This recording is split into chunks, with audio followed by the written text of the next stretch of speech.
Life with a purpose and with a reason. నీ జీవితంలో తెలియకుండా ఎవరో ఒకళ్ళు అడుగు పెట్టుండొచ్చు, కానీ వాళ్ళు నీ జీవితంలో నుంచి వాకౌట్ చేశారంటే వాళ్ళు they are not meant for you. నీ కోసం వాళ్ళని దేవుడు పెట్టలేదు అంతే. ఎందుకంటే నీ కోసం దేవుడు పెట్టుంటే వాళ్ళు నీతోనే ఉంటారు. If they walked out of your life, ఒకటే అర్థం చేసుకోవాలి, నీకు అన్నెసెసరీ పీపుల్ని దేవుడు నీకు తలనొప్పని ఆయనకి భవిష్యత్తు తెలుసు కాబట్టి వాళ్ళని ఆయన రిమూవ్ చేసేసాడు.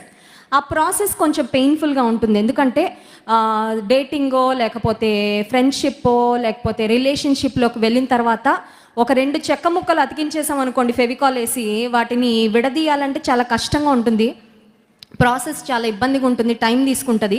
అండ్ విడదీసిన తర్వాత దీని ముక్కలు కొన్ని దీనికి అంటుకుపోతాయి, దీని ముక్కలు కొన్ని దీనికి అంటుకుపోతాయి. వాటిని ఒక మాటలో చెప్పాలంటే మెమరీస్ అనొచ్చు. సో ఆ మెమరీస్లో నుంచి బయటకు రావడానికి it will definitely take a while, సమయం పడుతుంది. నిద్ర లేని రాత్రులు ఉండొచ్చు, కన్నీళ్ళు ఉండొచ్చు.